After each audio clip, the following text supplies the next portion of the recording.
नमस्कार दोस्तों।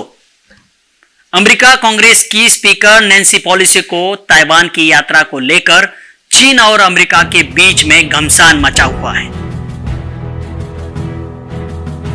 आज अमेरिका, चाइना और ताइवान में बहुत बड़ा जंग छिड़ने वाला है, जिसका टेंशन पूरी दुनिया को है। पेलोसी की संभावित ताइवान यात्रा, इस यात्रा पर इतना बवाल क्यों है? क्योंकि यह सवाल सभी के मन में आता है। So we begin today with Nancy Pelosi. She has left Taiwan after making the first visit to the island by a Speaker of the US House of Representatives. आपको लगता होगा कि दूसरे देश में यात्रा करने से चाइना अमेरिका पर इतना भड़का कि जंग की भाषा छेड़ दी। इतना ही नहीं, ताइवान बॉर्डर पर चीन ने जमकर मिसाइल भी दागे हैं। आखिर इतना गुस्सा चाइना क्यों दिखा रहा है? तो इसकी वजह है ताइवान वन चाइना पॉलिसी का हिस्सा है, जिससे न मानने पर चीन अमेरिका से चिढ़ा है।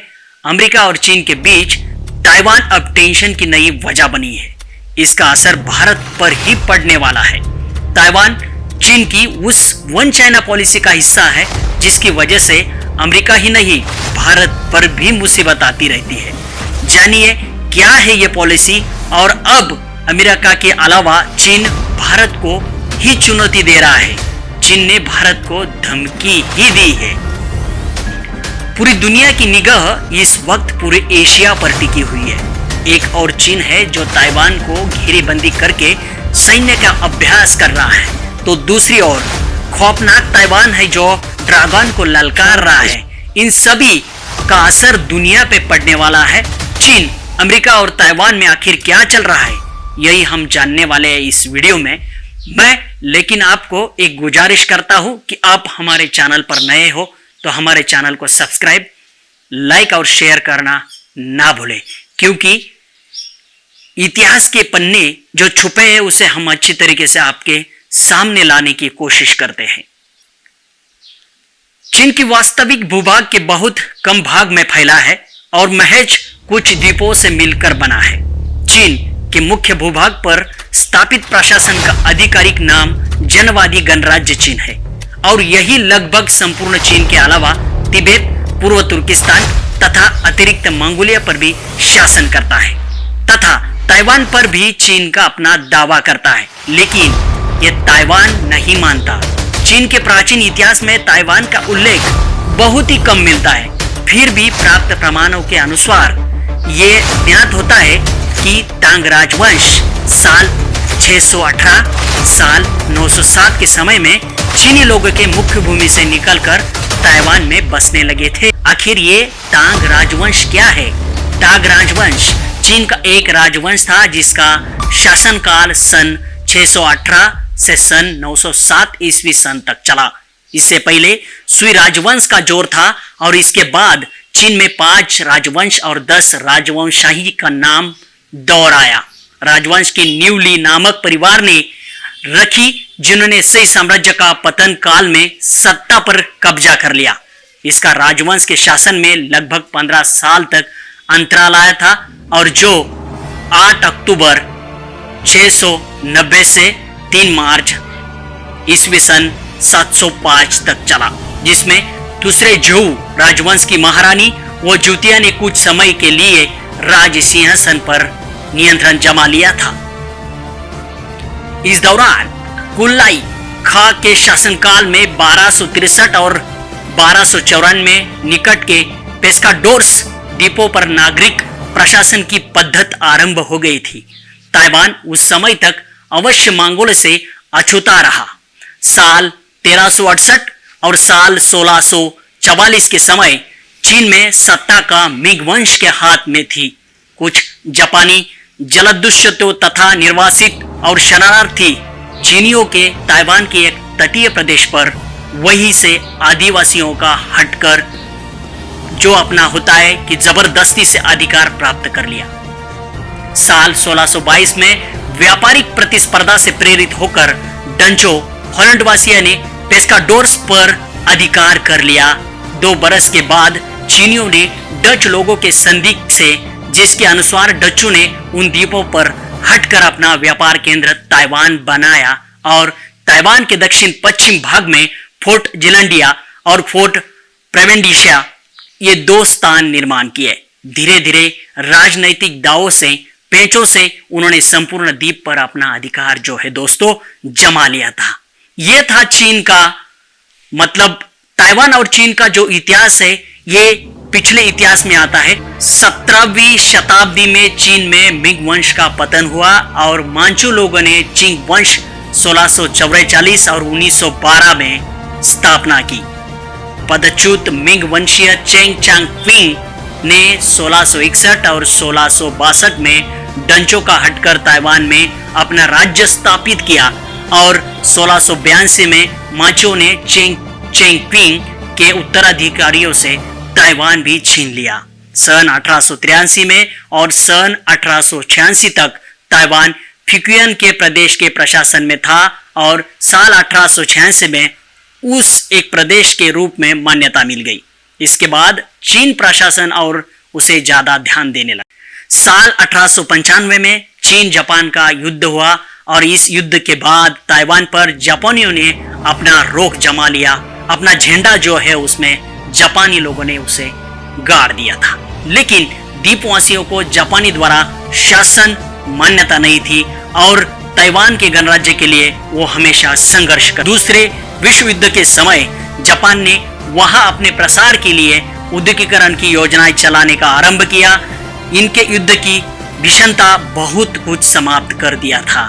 1946 में काहिरा और पोस्ट सडम में साल 1945 में की घोषणा कर दी गई और इसके अनुसार सितंबर 1945 में ताइवान पर चीन का अधिकार फिर से मान लिया गया।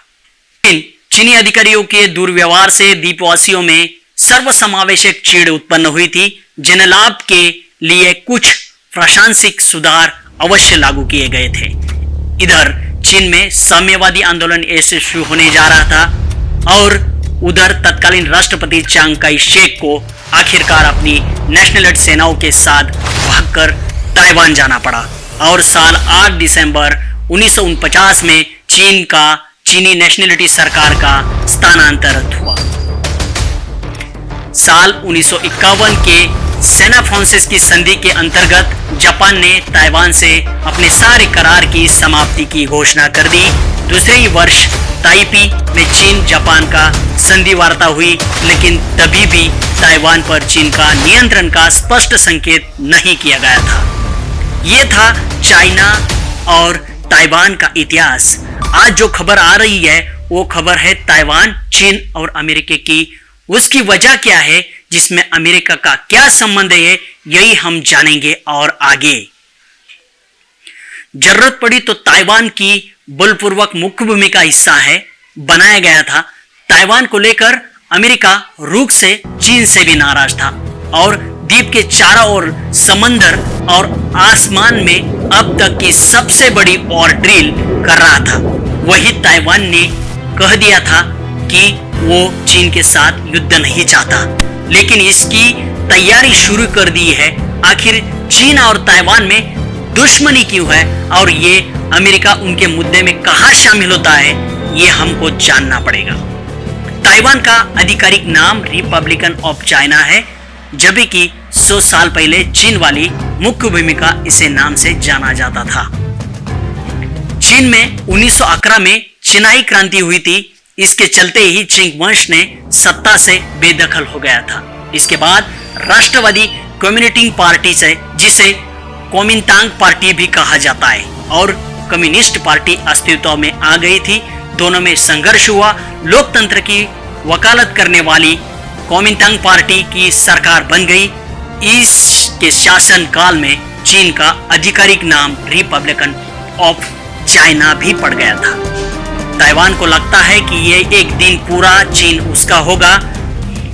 इसी के चलते उसने वन चाइना पॉलिसी बनाई, जिसके अंतर्गत अगर किसी देश को चीन से राजकीय संबंध स्थापित करने हो तो वो ताइवान से संबंध तोड़ना पड़ता है।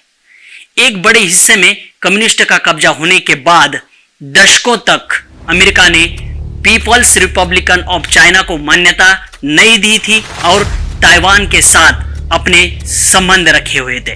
1950 में कम्युनिस्ट बालों ने ताइवान को कुछ बाहरी इलाकों में हमला किया था। इसे देखते हुए अमेरिका ने ताइवान की मदद के लिए जहाज भेजे थे, लेकिन 1976 में माओ के मौत के बाद सब बदल चुका था। समाज सुधारक कही जाने वाले डेंगी जियाओपिंग ने जब चीन का कमान संभाली तो दुनिया के सामने खुलकर अपने विचार रखे, तो अमेरिका के राष्ट्रपति जिमी कार्टर ने बीजिंग के साथ संबंध का सामान्य करने पर ही राजी हो गई और साल 1980 में दोनों देशों के बीच एक समझौता हुआ।